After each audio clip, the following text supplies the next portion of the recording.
Everybody and respected audience on the high table.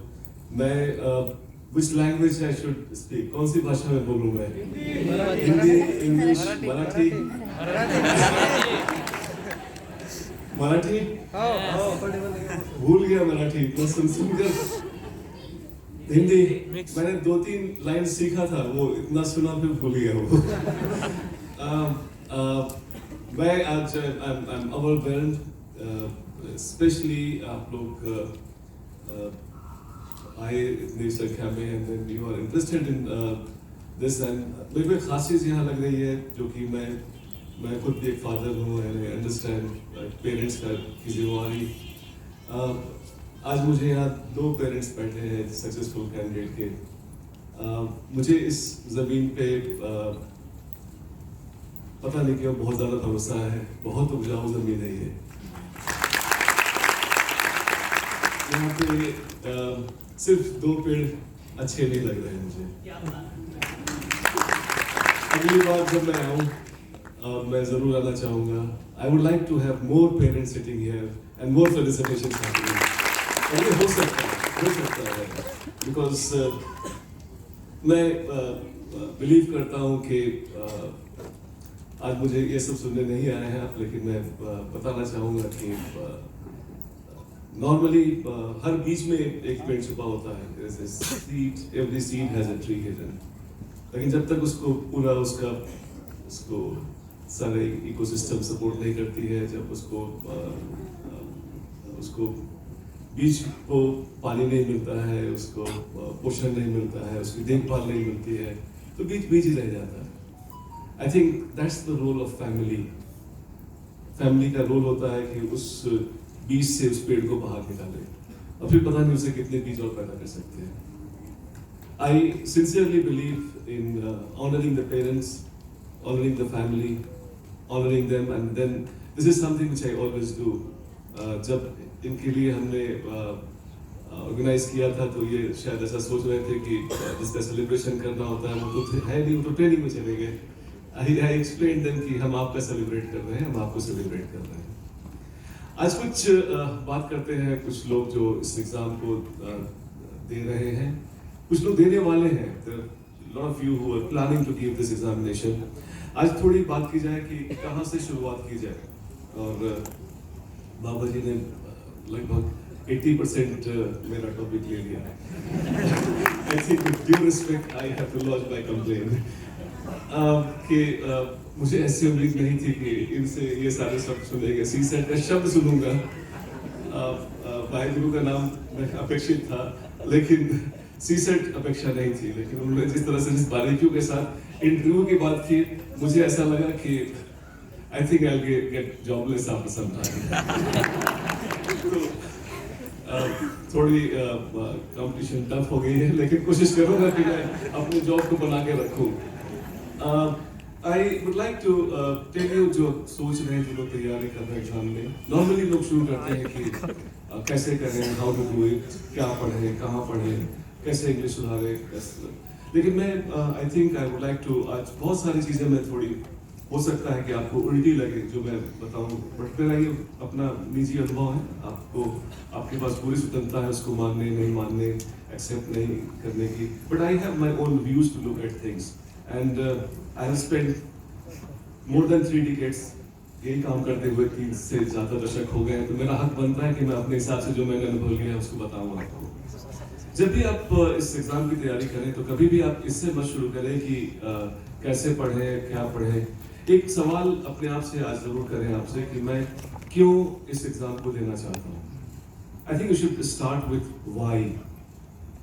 Why is a very powerful word, क्योंकि ये मार्ग में जब आप चलेंगे तो बहुत सारे दुश्वारियाँ आएंगी, समस्याएं आएंगी.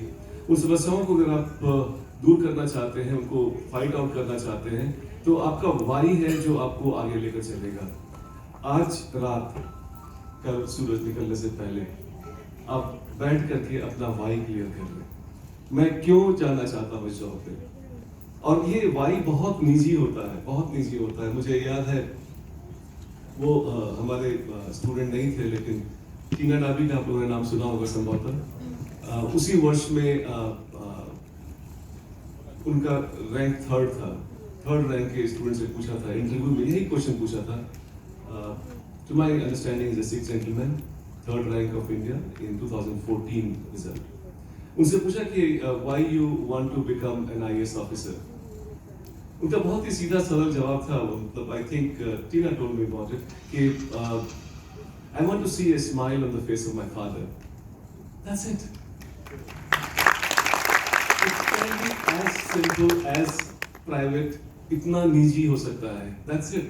और उनके लिए वो इतना ही काफी था कि सारी हदों को पार करते हुए he got rank all India rank 3 to get that। This is what I would like you to identify। ये कुछ भी हो सकता है, मतलब एक छोटी सी चीज के मैं अपने फादर के फेस पर स्माइल देखना चाहता हूँ, ये हो सकता है।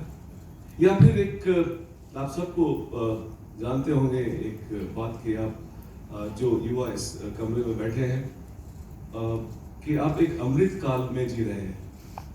आपको पता है कि अगला 25 साल जो हमारे देश का है, it has been identified as Amrit Kaal. इस काल में ऐसी उम्मीद है कि ये देश एक विकसित देश बन जाएगा। This country will become a developed country. अगर इस डेवलप्ड कंट्री में आप कंट्रीब्यूट करना चाहते हैं, at the highest possible level पर सेवा देना चाहते हैं, मेरे विचार से इससे बढ़िया मौका इस देश में, देश को विकसित बनाने में, विकासशील से विकसित बनाने में और दोबारा नहीं आने वाला है। So you have a stake to make this country a developed nation. Imagine that. कई बार तो मुझे मैं बोल सकता हूँ, शिकायत कर सकता हूँ शायद ऊपर वाले से या कुछ जिससे भी शिकायत जाती हो, मैंने थोड़ी पैदा होने में थोड़ी टाइम गलत चुन लिया। अगर 25, 30, 40 साल पहले पैदा हुआ होता तो शायद कोई स्वतंत्रता सेनानी होता, कुछ आज़ादी में हिस्सा लिया होता, कुछ देश आज़ाद कराने में कुछ भगत सिंह के बगल में खड़ा होता, कुछ कर रहा होता, मैं भी अम्बेडकर जी के साथ कहीं चला गया होता, कुछ एक आध सड़क पे का नाम होता डॉक्टर खान मार्ग, कुछ तो हो जाता मेरा। या फिर थोड़ा 25, 30, 40 साल के बाद पैदा होता तो चैट जीपीटी में क्या होने वाला है ये देख पाता। तो ना मैं तो उधर रहा ना मैं इधर रहा। बट आप लोग जरूर ध्यान रखें, आप सही टाइम पे पैदा हुए हैं। ये देश विकसित हो जाएगा। This country I promise will become a developed nation. चाहे ये काम करें या वो काम करें, आप कंट्रीब्यूट करें या नहीं करें, बट अगर आप अपने आप कंट्रीब्यूट करना चाहते हैं, आपका ये एक वाई हो सकता है। मैंने बहुत सारे हमारे दोस्त हैं जो रिटायरमेंट हो गया, उनका रिटायरमेंट होने वाला है, मैं उनसे मिलता हूँ अक्सर। तो रिटायरमेंट के बाद खास करके उनकी आंखों में एक विशेष चमक देखता हूँ जो कहीं नहीं मिलती है। They tell me, Dr. Khan, do you know that this policy I drafted? Do you know that I sanctioned that bridge जो उस गांव को जोड़ती है? I wrote this policy, which is what is implemented in the country. वो चमक मेरे ख्याल में किसी और जॉब में नहीं मिलेगी। अब मैं नहीं बोलता हूँ कि बाकी काम कमजोर होते हैं। आप टीचर हैं, टीचर होकर के आप अच्छा पढ़ा सकते हैं। आप इंजीनियर हैं, सड़कें अच्छी बनवा सकते हैं। आप डॉक्टर हैं, आप इलाज अच्छा कर सकते हैं। लेकिन अगर आप एक आईएएस आईपीएस हैं तो आप ये सुनिश्चित करेंगे कि सड़कें अच्छी बने। आप सुनिश्चित ये भी कर सकते हैं कि स्कूल टाइम पे हो और अस्पताल में सबका इलाज हो। There is no other job which can give you this one job with this सारी चीजें। And if you really want that, ये आपका वाई हो सकता है। लेकिन मैं अपना वाई आपके अंदर नहीं डाल सकता हूँ। आज सबको अपना वाई डिसाइड करना है। अगर आपने अपना वाई डिसाइड नहीं किया है और इसमें एंटर कर जाते हैं, I suppose it is very painful, because आप टिकेंगे नहीं।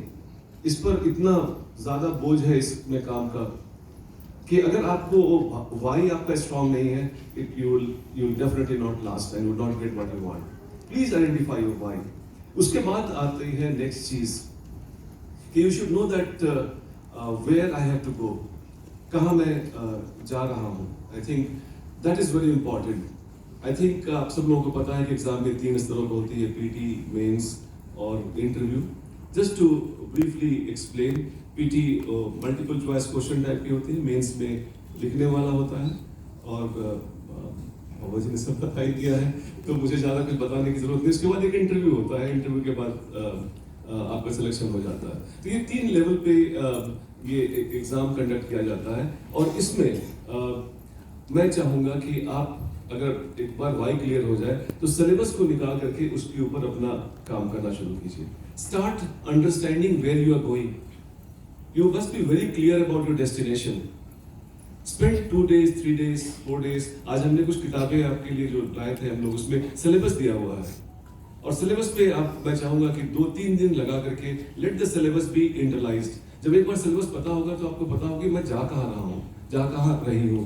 That has to be understood first. 2-3 दिन लगा करके उस पर काम कीजिए। समझ में नहीं आएगा लेकिन फिर भी पढ़िए उसको। Next thing which I basically would like you to do after that is that you pick up previous years question. पिछले सालों के क्वेश्चन निकालिए, नेट पे बहुत सारे अवेलेबल हैं। उन क्वेश्चंस को निकाल करके उनको पढ़ना शुरू कीजिए। जवाब नहीं आएगा, समझ में नहीं आएगा क्या पूछ रहे हैं, but I would like you to spend quite a few days, quite a few weeks. आप उस पर बिताएं अपने आप, अपना टाइम निकालें कि हाँ इसमें ये पूछा, इसमें ये पूछा, इसमें ये पूछा। जब आपने अपने क्वेश्चंस पे टाइम बिता दिया है तो उसके बाद your mind would basically start connecting कि ये सिलेबस में ऐसे पूछा था तो इससे क्वेश्चन बनते हैं। ये बहुत जरूरी है। बहुत सारे लोगों को कई बार ये बहुत समय लग जाता है क्योंकि वो 7 blind men and the elephant की स्टोरी है। कभी उसके एलिफेंट की टांग पकड़ लेते हैं, कभी उसकी पूंछ पकड़ लेते हैं, कभी उसकी सूंड पकड़ लेते हैं और वो उनको समझ में नहीं आता क्या है। तो मैं चाहूंगा कि सबसे पहले सिलेबस को इंटरलाइज किया जाए और उसके बाद क्वेश्चन पढ़ करके उसका कनेक्ट किया जाए। क्योंकि यूपीएससी पता नहीं आप लोग हिंदी फिल्म देखते हैं क्या? देखते हैं ना। एक फिल्म मेरी बहुत फेवरेट फिल्म थी, वो रॉडी राठौर। देखा था आपने? बहुत बहुत बढ़िया। उसमें एक डायलॉग है, जो मैं कहता हूं वो मैं करता हूं, नहीं करता हूं, और जो मैं नहीं कहता हूं वो मैं डेफिनेटली करता हूं। ये पता है किसके लिए कहा गया है? यूपीएससी के लिए। कि जब आप सिलेबस देखिएगा तो उसमें जो कहा गया है वो तो है, वो पूछ सकते हैं, नहीं भी पूछ सकते हैं, लेकिन जो नहीं कहा है वो जरूर पूछते हैं। तो आपको ये कनेक्ट करना बहुत जरूरी है। एंड द लीडिंग रॉडी राठौर is UPSC and that is very important to spend a few weeks on that.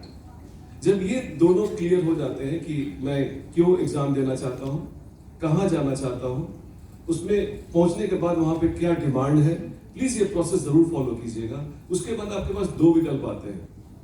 एक विकल्प आता है आपके पास कि मैं खुद से तैयारी करूं।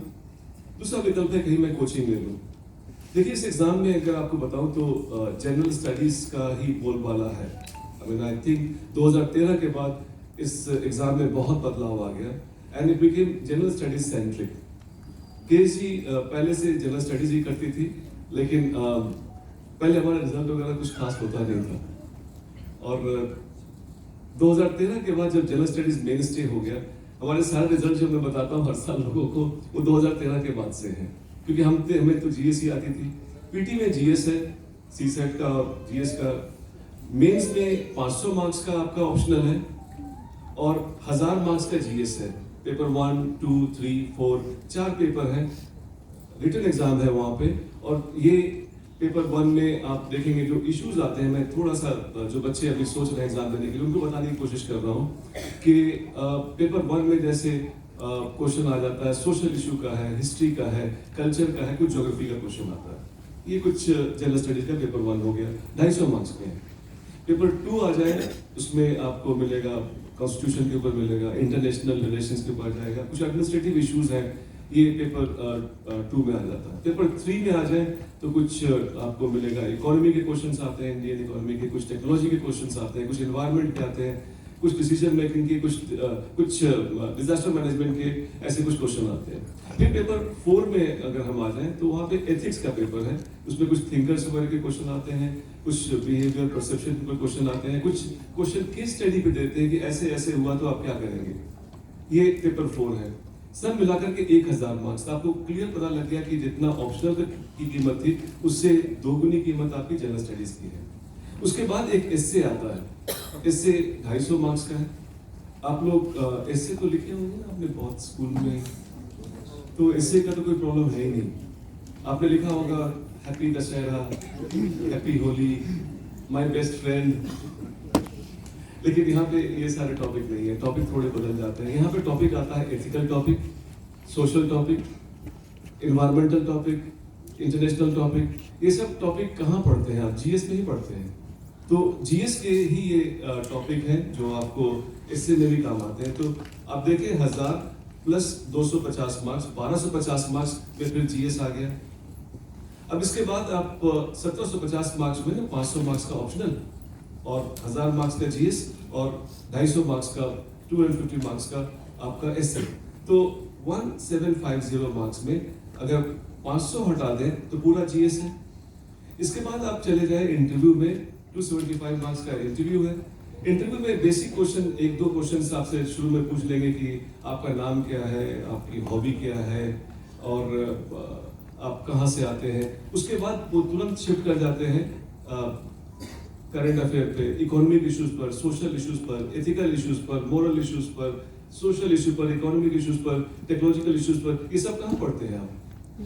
फिर से जीएस आता है। तो आप देखें 2025 मार्क्स के टोटल एग्जामिनेशन में अगर सिर्फ 500 को हटा दिया जाए तो ऑप्शनल का सब जगह जीएस है। अब मैं यहाँ पे आप सभी काफी संख्या में लोग हैं, किसी ने जीएस की पढ़ाई की क्या है? Honours in general studies, BTech in general studies, LM in general studies या फिर एमफिल इन जनरल स्टडीज, कहीं पढ़ाई होती है क्या?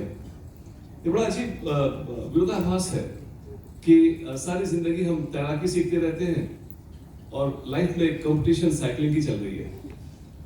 तो बहुत डिफरेंस है दोनों में।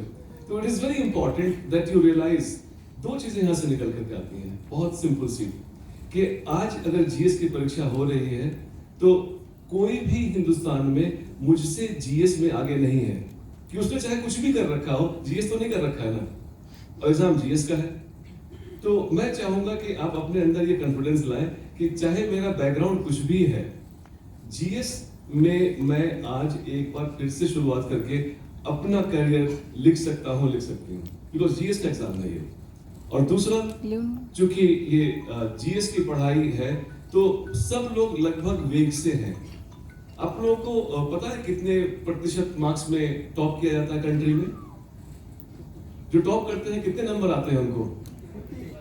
हाँ जी, 52%, 52%, 51%, 53% is the score of the topper of the country. जिसके हाईएस्ट मार्क्स आते हैं पूरे कंट्री में, उसको इतने आते हैं। आपको याद है कभी आपने लाइफ में स्कूल में 52% का आपके पास मार्कशीट आया था, घर जाने में कितना मजा आ रहा था उस दिन? किसी पेपर में कैसी आरती उतारी गई होगी आपकी? आज आपसे मैं कहता हूं कि अपने आप को डिमोट कर लीजिए, थोड़ा अपना टारगेट ही 52% बना लीजिए। 52% में you can excel, you can get the job, whichever job you want you can get it. बड़ा एवरेज सा एग्जाम है ये, अगर देखा जाए तो, है ना? लेकिन इस एग्जाम में अब मैं आपको बताता हूं कि कैसे इस पे काम करेंगे। पहले एग्जाम का एक ब्रॉड आइडिया आपके पास आ गया कि जनरल स्टडीज का एग्जाम है। जनरल स्टडीज में कोई भी, और एक कई बार ना लोग शशि थरूर को हमने इतना सुन लिया है कि लगता है कि अंग्रेजी वही अंग्रेजी होती है। वो शशि थरूर को नहीं ढूंढ रहे हैं। अंग्रेजी इंपॉर्टेंट है, बहुत इंपॉर्टेंट है, लेकिन ऐसा नहीं कि अंग्रेजी की वजह से कोई रुक जाता है। और जो लोग ये सेलेक्ट हो रहे हैं, आप सुने उनके यहाँ भी इंग्लिश में भी वैसे ही है। हम कई बार ना इंग्लिश को अपनी मानसिकता का भाग बना लेते हैं। देखो, अगर मैं अपना personal, if I can tell you my background, I come from a very backward state, Bihar, और उसका भी एक बैकवर्ड जिला है चंपारण, वहां से आता हूँ, जहाँ कोई कुछ भी इंग्लिश नहीं होता था। एंड छठी जमात में हमारे यहाँ ABCD सिखाया करते थे, and I am a product of that kind of thing. But English सीखी जा सकती है, भाषा ही तो है। और मैं आपको दो चार चीजें बताता हूँ, अगर आप उसको ध्यान दें तो आपकी इंग्लिश मेरे ख्याल में थोड़े समय में बिल्कुल चेंज हो जा सकती है। I would really like you to, अगर आप इंग्लिश, जैसा बता रहे थे बाबा जी हमारे को कि English has been a mental block for lot of people, तो लेट अस ट्राई आइडेंटिफाई कि कैसे हम इंग्लिश को ठीक कर सकते हैं। दो चार मैं जो टूल मैंने अपने ऊपर इस्तेमाल किया था, I am going to share that with you. देखिए हम ऐसा तो नहीं सोच रहे कि we start speaking English like Sachin Tendulkar, उसके लिए शायद जिंदगी चाहिए, and that is not required, तो उसके लिए टारगेट भी नहीं बनाते हैं। I think I would like to tell you first thing कि पहला काम आप करें कि इंग्लिश में सोचना शुरू करें जब भी आपको मौका मिलता है। स्टार्ट थिंकिंग इन इंग्लिश, टूटी फूटी गलत सही जैसा भी हो, थिंक इन इंग्लिश। जब भी जैसे कि मुझे सेमिनार में जाना है, think about I have to go to seminar, इतना तो सोच सकते हैं आप। धीरे धीरे आपको माइंड में वो थॉट प्रोसेस में इंग्लिश ले आइए। दूसरा मैं चाहता हूं कि तरीका आप क्या करें कि let English be poured into your ears, सुने आप इंग्लिश को जहां भी मौका मिल जाए। देखिए हम सबकी अलग अलग प्रांतीय पुट है अपने भाषा में। जैसे मैं हिंदी बोल रहा हूं तो इसमें डेफिनेटली एक बिहारी अंश मिलेगा आपको, and I think I am so proud of it. आप कितनी भी हिंदी बोल दें उसमें मराठी पुट मिलेगा, आप you should be proud of that. और हम इंग्लिश कितनी भी बोल लें, हमारी क्षेत्रीय भाषा का असर रहेगा। तो आप इंग्लिश को डालिए कान में। क्यों हम बोलते हैं एक पर्टिकुलर फॉर्म में? इसलिए बोलते हैं कि हमने वो इतनी बार सुन रखा है कि उसी लहजे में हम बोलते हैं। सब एक जैसे एक ही अक्षर में बोलते हैं यहाँ पे सब लोग, because we have heard that so much. तो सुनना शुरू कीजिए, चाहे वो फिल्म के माध्यम से, यूट्यूब के माध्यम से, किसी भी माध्यम से। Let English go in your ears as much as you can, as much as you can, as much as you can. तो उसको डालने दीजिए। और फिल्म में या कहीं भी देखिए तो अलग अलग रोल प्ले होते हैं वहां पे। एक दुकानदार बात कर रहा है एक सामान खरीदने वाले से, एक टीचर बात कर रहा है अपने स्टूडेंट से। तो अलग अलग भूमिका में कैसे भाषा का प्रयोग होता है, आप वैसे छोटी सी फिल्म या कोई ऐसी चीज है उसके सहारे देख सकते हैं। तो I would like you to do the second thing apart from thinking is watching those videos of different role played by them। और इसको करने दीजिए, आप सुनने दीजिए, कान में जाने दीजिए इंग्लिश। तीसरी चीज मैं चाहता हूं कि लाउड रीडिंग करें। लाउड रीडिंग करने से आपको क्या होगा कि मल्टीपल प्रोसेस होगा। माइंड देखेगा, माइंड उसको प्रोसेस करेगा, वर्ड बनाने के लिए वर्ड बाहर बनकर निकलेगा, फिर उसको कान में जाएगा, फिर प्रोसेस होगा। लाउड रीडिंग के लिए आप नियम बना लेना कि मुझे 5 मिनट दिन में 2 बार लाउड रीडिंग करनी है, सिर्फ 5 मिनट। आप देखें आपकी जुबान टूटती है, सब भाषा के लिए जुबान तोड़ना पड़ता है। तो अगर किसी ने हिंदी सीखी है बाहर से तो वो बोलेगा मैं वहां जाना चाहता हूं, लेकिन मैं बोलूंगा मैं वहां जाना चाहता हूं, क्योंकि ये ऐसे टूट गई है। तो उतनी बार आप लाउड बोल करके अगर आप देख लेंगे तो आपकी भी भाषा वैसे सहज हो जाएगी और आप बोलने लगेंगे। जरूर कीजिए इस काम को कि लाउड रीडिंग कीजिए। और उसके बाद जो एक प्रोसेस आता है, इन सबको बिना सवाल किए आप प्लीज, जो मैं आपको रिक्वेस्ट कर रहा हूं, इसको आप कम से कम 1 महीना जरूर कीजिए। Don't expect A miracle would happen कि आज शुरू किया कल फर्क क्यों नहीं दिख रहा है। 1 महीना करें और फर्क जरूर आ जाएगा, ये मेरा वादा है। इसके अलावा आप थोड़े बहुत आप लिखना शुरू करें, एक्सप्रेशन शुरू करें। और एक्सप्रेशन की ज्यादा समस्या नहीं है, और मैं एक्सप्रेशन के बारे में थोड़ी अलग से थोड़ी देर में और बात करने वाला हूँ आपसे। लेकिन ये इंग्लिश की एक हमेशा हमारे दिमाग में रहती है।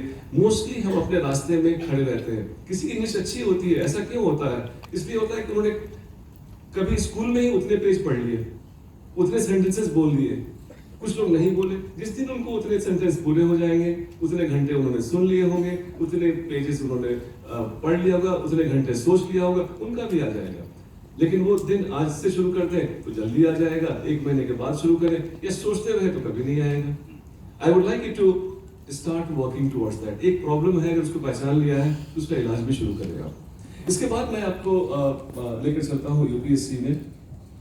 यूपीएससी के अंदर जो कुछ चीजें हैं, अगर आपने ठान लिया है कि मेरे को तैयारी करनी है, कोचिंग से करनी है, खुद से करनी है, कैसे भी, तो नॉर्मली हम लोग ना एक काम शुरू करते हैं जिसमें बनाते हैं कि हम क्या क्या करेंगे, ये लिखते हैं। आज मैं एक उल्टी चीज आपको बताने वाला हूँ।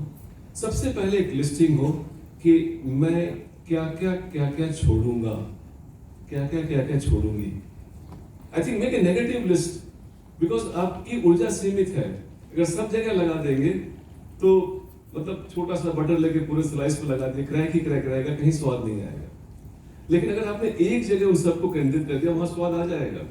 तो आप पहले ये लिस्ट बनाएं कि मेरे को ये छोड़ना है, ये छोड़ना है, ये छोड़ना है, ये छोड़ना है, ये छोड़, हमेशा के लिए नहीं छोड़ना है, थोड़े समय के लिए छोड़ना है। अगर वो नेगेटिव लिस्ट हो गई और आपको लगता है कि ये काम छोड़ने के लायक है, तो I think it is worth it. I have not seen a single person who was very popular and became IAS officer or IPS officer or IRS officer.